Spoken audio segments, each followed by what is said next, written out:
Good morning, everyone. Ming here. We have here math ratio word problem. In a box are 5 different letters A, B, C, D, and E.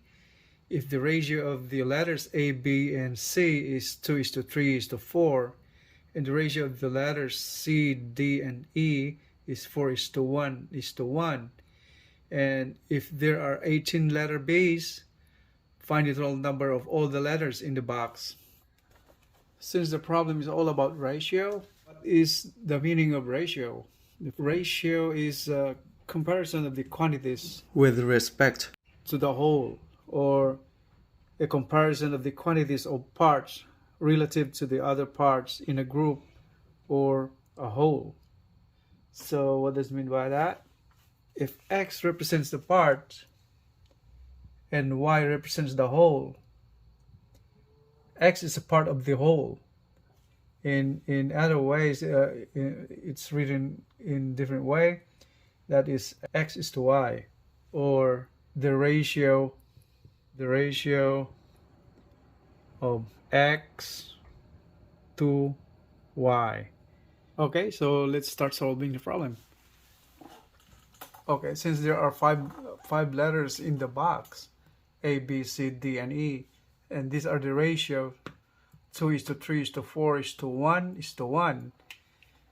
From here we added here parts, so we need to find the whole, right? What is the whole thing? We're talking about the whole part, and these are the parts. So to find the whole, is all we have to do is add that up, add the parts, right? 2 + 3 is 5, + 4, 9, 10, 11. So the whole thing is 11. That's we're talking here about the parts still. All right, and to find the whole is we're talking about the total number of letters in the box. So since here in the problem it said 18 letter B's, on letter B's there are 18 right there. So to find the total number of all the letters in the box, we represent that in terms of X, right? So let's say, so let X be the total number of letters in the box. Total number of letters in the box. So to find this one right here is we make a proportion out of this. Since letter B, total number of B's in the box is 18, it's given. So we do ratio here, so that is 3 part over a whole 18. We're talking about letter B, so we're talking about that letter B over here.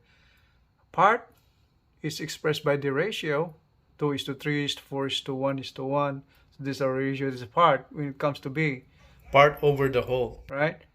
So 3:18 equals the whole of the parts is, if you add this up, all 11. So that's 11 is to the total number of parts in the box. So that's represented by X. So we solve X equals 18 times 11 divided by 3. So 18 by 3 is 6. That is, X is equal to 6 times 11. That's 66. That's our answer. So X is 66. All right. So that's the answer. And if in case we are asked to find all total numbers of each other letters in the box, we can find, let's say over here on letter C, let's say Y. What is letter Y? We indicate Y as total number of letter C's in the box.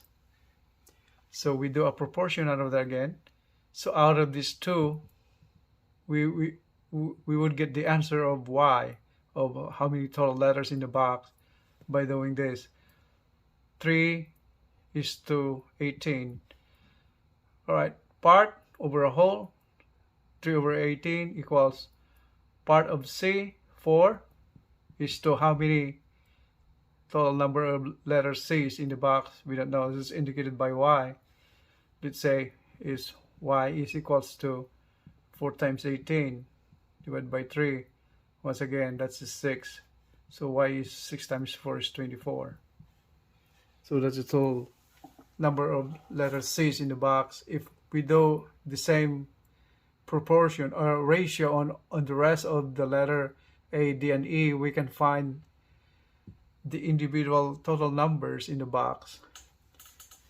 So by doing a ratio, but the other way around, there's more convenient way to solve this problem by utilizing the what we call a ratio box. All right, let's do that.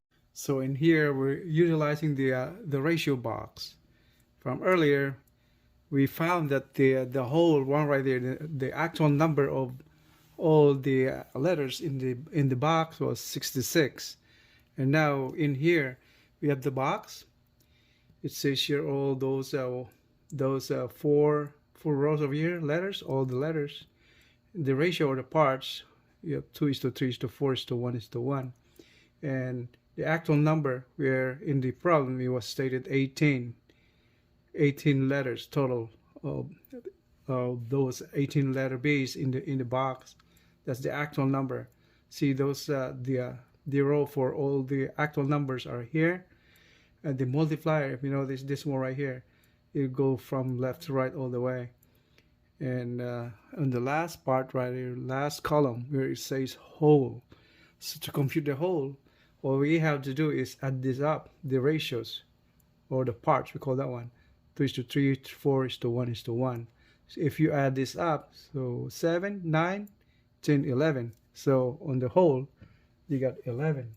So you got there, you have 11 parts right there. All right.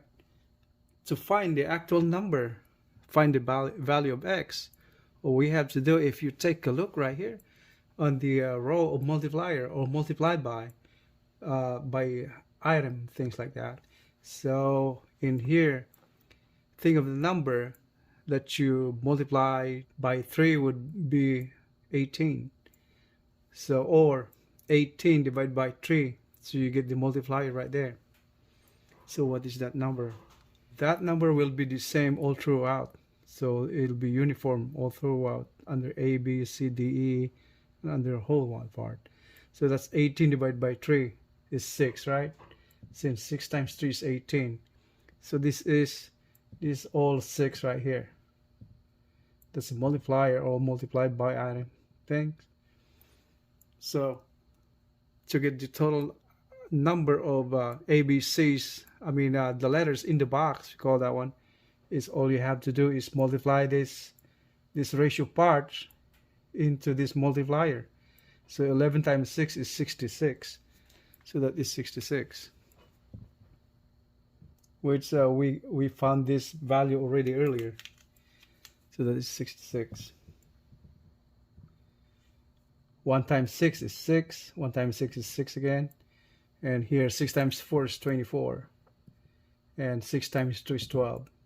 Since we already had that 18 total number of letter B's in the box. And to confirm if we got the right total number of ABCs in the box, all we have to do is add this up. So 12 plus 18, that's 30. So 54, 60, 66. So that's 66. All right, that's very simple. And yeah, it's very obvious. This is much easier and much faster. If you utilize the ratio box, then making equations out of ratios of the parts over the whole number, actual number, it will take much longer to do that. So which one you like? You prefer utilizing the ratio box, right? It's fast and easy. All right. And so next time you encounter a ratio problem, word problem, probably you won't forget this ratio box. All right. So that's one of your thing in your arsenal now to solve the ratio problem fast and easy. All right. So that's all for today, folks, and I hope you enjoyed this video and learned something from it, solving a mathematics ratio word problem.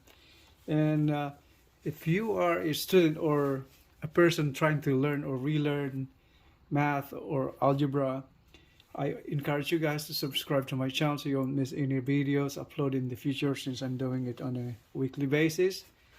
Uploading math mastery and math problem solving, as well as algebra lessons on YouTube. I would appreciate it if you hit the like button, subscribe button, or share. Thank you very much, and you guys have a great day.